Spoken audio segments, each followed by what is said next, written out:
Hey, what's up, everybody? Welcome back to my channel. My name is Paul, the Canadian Snowman, here with some more geography. Now, we're going through the entire alphabet. I understand that the whole series isn't ready yet, but when I get to that point, then I'll just randomly make more of these videos whenever the new country is released. But anyways, right now we're doing Eritrea. Hope that's how you pronounce it. You're up. Yeah, let's see what you got, because I know nothing. So, yeah. Anyways, guys, please hit the like and subscribe button below, please. And let's get to it. Let's just jump into it. You guys are awesome. Hope you guys are having a great day, or morning, or an evening, or, whatever.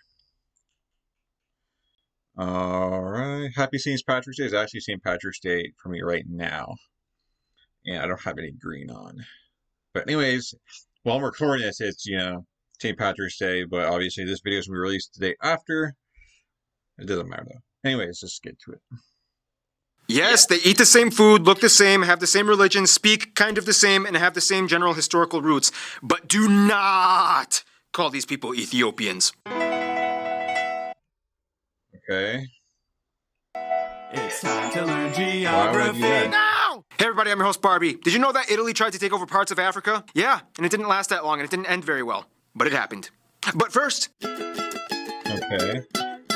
Eritrea prides itself on its location. Here's why. Eritrea is located on the Horn of Africa on the east side, bordering the Red Sea to the east, bordered by Sudan, Ethiopia, and Djibouti. In addition to the mainland domain, they also administer the Dahlak Archipelago, just off the coast, consisting of 124 small islands, only 2 of which are permanently inhabited, Nora and Dohul, as well as a few of the Hanish Islands that they had a huge dispute over Yemen with, and the South Red Sea Islands in the south. The country is divided up into 6 regions, with the capital and largest city, Asmara, located in the central Mekelle region. The country operates 5 main airports, the largest ones being Asmara, and the former capital when it was under the Italians, Massawa, off the coast. Although Eritrea has the 2nd largest coastline along the Red Sea after Egypt, not many people live there. Other than the cities of Massawa and Assab, most Eritreans live inland, especially in the areas surrounding the capital. This is partially due to the fact that, like some other countries we'll cover in future episodes, Eritrea has a generally dry and inhospitable coast. I mean, the South Red Sea region is kind of classified as one of the hottest areas on the planet. Nonetheless, they take their coastline seriously. When you own land along one of the busiest trading routes on the planet, you tackle that bad boy and tariff it like a boss. I mean, unless your constituents kind of start hating you and then they put up an embargo, but hey, they'll come crawling back. They even set up camp and even have an exclave on the southernmost border with Djibouti on the Dumaira Peninsula because they were like, we want to get as close as we can to the Bab al-Mandab Strait. Home to quite a few archaeological sites like the ones in Kohaito, Matara, and Sanafe with the Aksumite ruins, many of which are yet to be explored, as well as a plethora of centuries-old churches,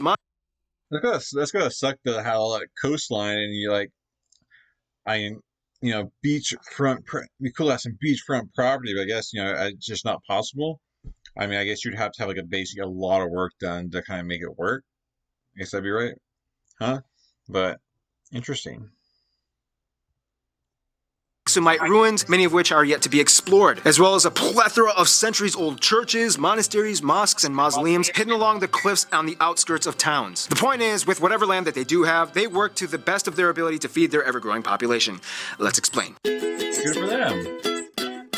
Now, yes, as mentioned before, many of the places in Eritrea's coast are generally hot and dry, which to no surprise is why the camel is actually the national animal. But that's only one part of the country. Surprisingly, they have quite a contrasting land makeup. Just like we mentioned in the Djibouti episode, the general area that Eritrea is located in is a hot mess when it comes to 3 tectonic plates, the Somali, African, and Arabian. All 3 of these converge into an area known as the Afar Triangle. Basically, the land is tearing itself apart. Eritrea is located right at the fork of the East African Rift, including the Danakil Depression shared with Ethiopia being labeled as the hottest place on Earth. Therefore, the rift creates coastal highlands. The results looks like a backwards rain shadow effect in which the coasts are dry and hot and the inland areas are fertile and green. This is also why the majority of the population lives inland. In addition, this gives Eritrea...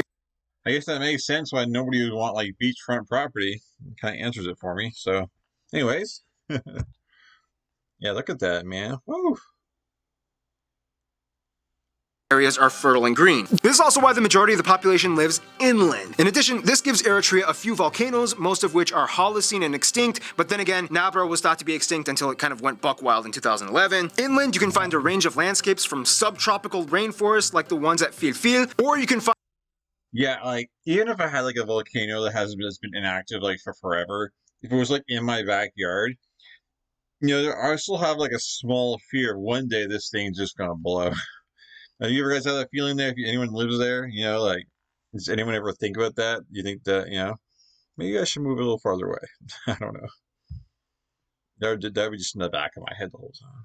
Inland, you can find a range of landscapes from subtropical rainforests like the ones at Filfil, or you can find green, precipitous cliffs and canyons in the southern highlands. Despite the lush interior, there still is an So I know I keep pausing it, but yeah, it's cool. And you're Africa, and you got like forest and all that green. That's awesome. You got your coastline. It's a little desert, but then you got your Greenland. So that's awesome.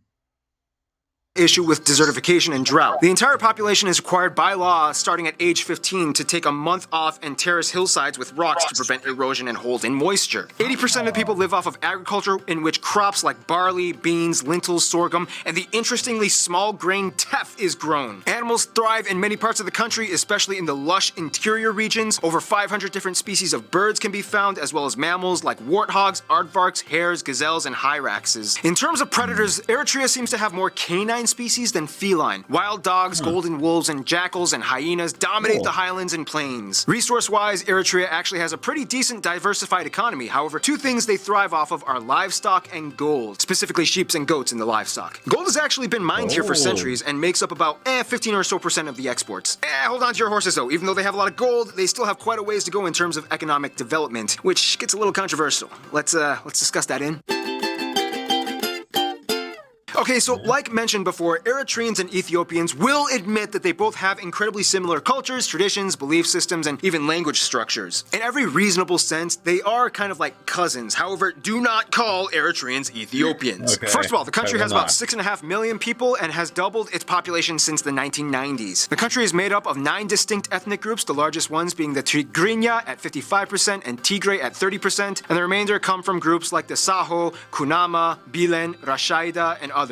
Eritrea is one of the only 2 countries that uses the only indigenous African writing system in the world that's still used, which, by the way, side note, Okay. To support local restaurants, we've been to every city, including Little Rock. And even Worcester. and tonight. An abugida is an alpha-syllabic writing system similar to Arabic and Hebrew that incorporates consonant-vowel clusters into syllable character units. The word abugida even came from 4 letters of the Giz alphabet: A, Bu, Gi, and Da. So basically, if you want to write something like the word house, it would kind of look something like this. The writing system is used primarily to write Tigrinya, Tigray, and Amharic in Ethiopia. All 3 languages are pretty similar, and if they listen really hard, Eritreans and Ethiopians that speak these languages can kind of understand each other enough to get by. It's kind of like Italian, Spanish, and Portuguese. Now here's the thing, when Eritreans and Ethiopians meet each other, the first question they typically ask is, "Are you Habesha?" And then they ask which country they're from. So what exactly is Habesha? Habesha people are incredibly unique Semitic mixed African peoples that can only be found in this area. Over millennia, Semitic peoples have mixed in and created this beautiful new group of people found nowhere else, the Habesha. A little bit over half the population adheres to Christianity, predominantly the Coptic Eritrean Orthodox Church, whereas the majority of the remaining population is mostly Sunni Muslim. They also use the Type-C plug outlet, they drive on the right side of the road, and the currency is the nafka. Now, because of the Italian occupation, Eritrea kind of has like a little bit of an Italian twang to it, where some of the buildings and shops have clearly influenced architectural styles. Pizza shops, cafes, and cappuccino and espresso are all over, and many of the residents, especially the older generation in urban areas, can actually still speak and understand Italian. Okay, now this is where the distinctions are really going to start to come out. Let's talk politics. Eritrea kind of gets a bad label from the West because of some of the harsh policies that the government adheres to. Some even have gone so far as to label it as the North Korea of Africa. In the simplest way I can put this, the modern-day area of Eritrea was most likely the site of the ancient land of Punt. Fast forward after centuries of other empires and nations taking over until they finally got their independence from Ethiopia in 1993. Guys, I'm on a time constraint. We don't have time for full historical lessons. Just look it up yourselves. Basically, to this day, Isaias Afwerki has been the president since independence in 1993, and the country operates in a strange one-party system that has, how can I put this, rather intense social policies. Everybody, male or female, are required to serve military conscription by the age of 18 and continue with national service. It's estimated that about a third of the country's military in the war against Ethiopia were actually women. Originally, national service was supposed to be for 18 months, but the policy changed, and now it's kind of like an indefinite amount of time until the government deems complete. Wow, that's crazy. So I'm wondering, what do the people think of that? Just that it's natural. You guys agree with that? And that's really cool that like with a third, you know, of the people were women that fought. So that was awesome. It's interesting.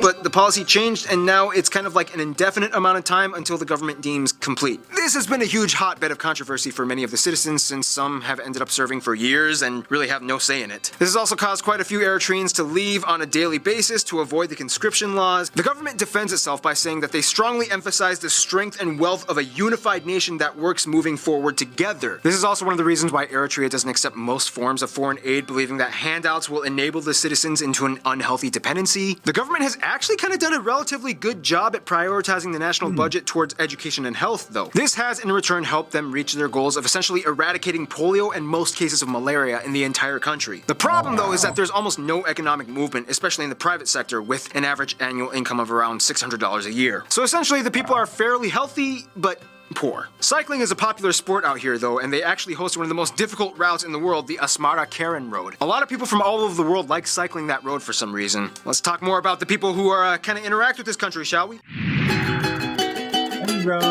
Ethiopia. Eritrea is kind of, well, if we're going to be completely honest, let's just say they kind of isolate themselves a little bit. They've made enemies with pretty much all of their neighbors, with battles and border disputes and wars with all of them, even Yemen. However, recently Sudan has been kind of fixing up things a little bit, but they still have some issues. This means that they kind of have to look outwards for diplomacy. Now here's the most confusing circumstance. For some reason, they are friendly with both Israel and Iran. The president has gone to Israel for medical treatments and conducts business with them well, but also has visited the president of Iran and has made friendly ties with them. But they are also an observer state of the Arab League. So essentially, they do have some friends, but they just can't be in a room with all their friends at the same time. Some Eritreans might say that on a fiscal level, Qatar and China might be their close friends, but not necessarily their best, since they've invested heavily in their commerce and business. It's complicated. Their best friends are kind of themselves, honestly. In conclusion, yes, Eritrea has some issues, no denying that, but it's also a land overflowing with deep ancient history infused with Semitic,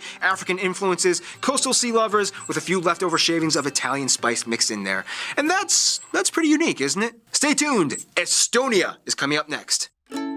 I was expecting them to say like their closest friend is Ethiopia there, but they didn't. But that politic thing, that was confusing. Because just like I guess that it makes sense. Your friends are a lot of countries are their friends. Their friends don't like each other very much, but that's kind of normal, I guess. But anyway, yeah, definitely confusing. But like I said, the landscape that was very interesting, and it's nice to know that people are healthy. I hope that the economy kind of picks up for you guys. So you make that more than that $600 a year deal. But it seems like you guys got it going on still. Like it seems like a good country. I mean, everyone has like border disputes and all that stuff like that. But they didn't say nothing about anything like really hostile. So that's awesome. But anyways, guys, please hit the like and subscribe button on this video. I hope you guys continue the journey with me. This is a lot of fun, and yeah, I'll definitely catch you guys in future videos. Peace.